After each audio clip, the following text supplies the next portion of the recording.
비체인, 항상 말씀드리지만 세상을 지배할 코인이죠.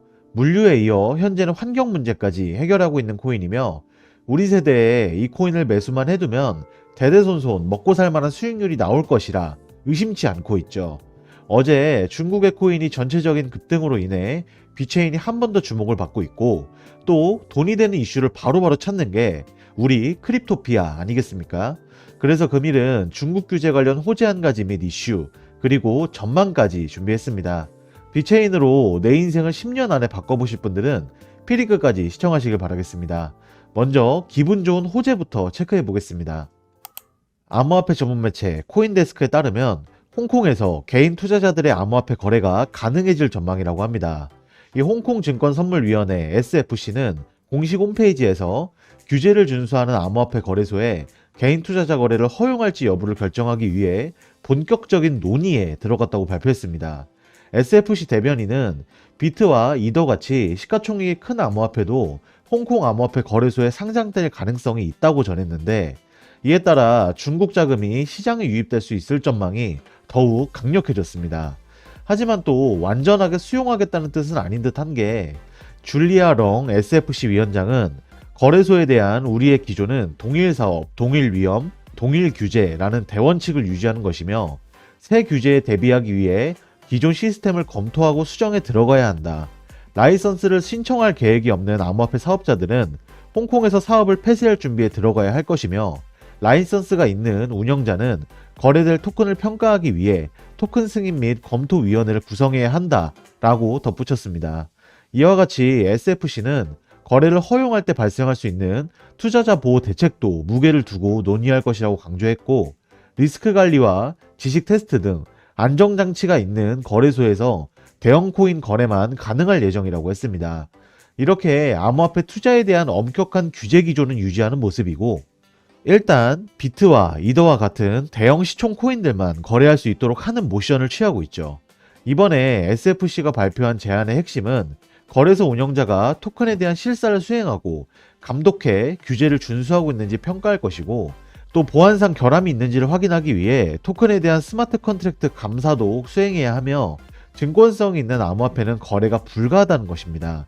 홍콩 규제 당국은 오는 3월 31일까지 업계와 관련 협의를 진행한 후 6월 1일 전까지 거래소에 허가해줄 방침이라고 합니다.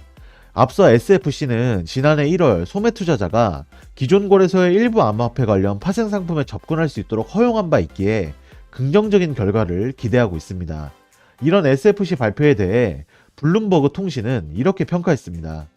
규제를 강화하고 있는 미국과 달리 홍콩은 암호화폐의 우호적인 방향으로 선회했다 라고 평가했는데 홍콩은 오는 6월부터 스테이블코인 규제와 함께 VASP 라이센스제도 시행에 들어가는 만큼 VASP 자격을 갖춘 암호화폐 거래소는 공인된 전문 투자자들의 코인 거래가 가능하며 이를 통해 해외 거래소 유치를 추진하며 글로벌 암호화폐 허브로 거듭나겠다는 계획이라고 합니다.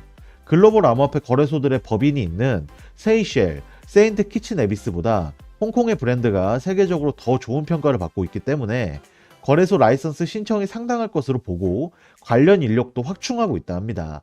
한편 중국 공상단 고위 관계자인 우재장 홍콩 입법의 의원은 스테이블코인 발행과 함께 금융당국의 규제를 강화해 웹3 기술의 보안 리스크를 완화할 수 있다.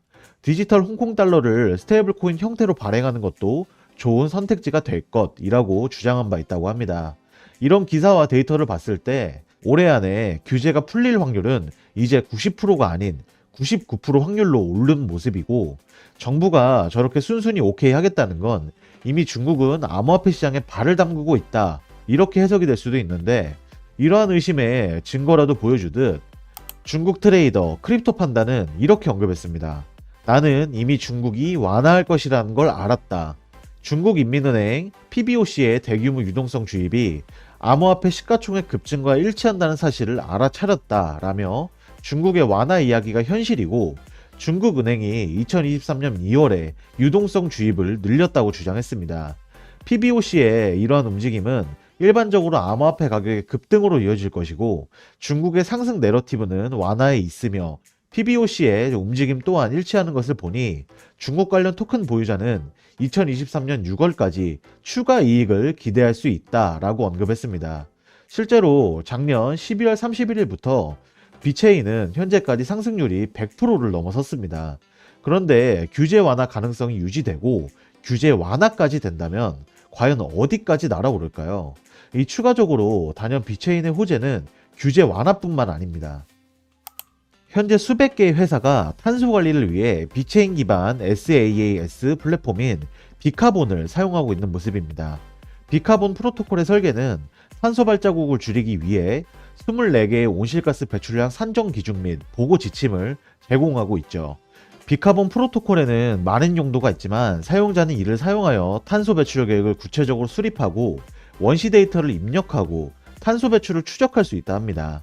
비카본 플랫폼의 다재다능함은 기업이 수행할 수 있는 주요 관리 기능에서도 드러날 것이고, 이러한 관리 기능에는 배출 결과 계산, 탄소 인벤토리 보고서 계산, 데이터 시각화 및 분석이 포함되지만 이에 국한되지 않고 탄소 배출의 여러 원인 식별, 온실가스 정량화를 위한 과학적 모델에 의해 제시된 명확한 회계 한계 및 배출 개수에 대한 신뢰할 수 있는 데이터를 제공하고 있죠.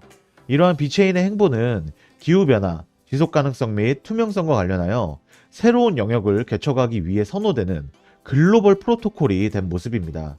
저번에 브리핑해드린 것처럼 비체인은 중국 당국과 함께 탄소 배출을 크게 줄이기 위한 전략으로 동물성 단백질 공급원에서 식물성 육류 옵션으로의 전환을 도와주고 있습니다. 비체인의 전체 기능은 작년 4분기에 최근 메인넷 업그레이드 이후 더욱 향상되었고, 엔터프라이즈급 스마트 계약 플랫폼인 비체인은 저렴하고 빠른 네트워크 응답과 향상된 사용자 경험을 토대로 중국 정부를 등에 업고 글로벌 프로토콜로 나아서고 있습니다. 이렇게나 좋은 전망과 이런 전망을 받쳐주는 차트와 상승력, 아직도 비체인을 매수 안 하셨다면 조정이 오는 순간 감사합니다 하고 분할로 꼭 담아보시기 바랍니다. 정말 내 인생을 10년 안에 바꿔줄 코인이니 꼭 분할로 매집해 보시길 바랍니다. 이상 금일 준비한 비체인 호재와 이슈 그리고 전망 브리핑은 마무리가 되었습니다. 아무래도 금일 브리핑해드리는 정보는 본업을 하시면서 바로바로 체크하실 수 없는 내용이고, 현실적으로도 일하면서 이런 걸 챙겨본다는 건 굉장히 어렵다고 생각합니다. 그렇다고 해서 이런 정보를 놓치고 지나가면 내 피 같은 돈을 땅에 버리거나 내 자산을 불릴 길 놓칠 수 있겠죠. 나는 정보화 시장에서 살아남고 경제력 졸업을 이뤄내고 싶다 하시는 분들은 영상 하단의 고정 댓글에 저희 크립토피아 토론방, 소통방 링크가 있으니 소통방 문의하셔서 함께 정보 나눠보시길 바랍니다. 감사합니다.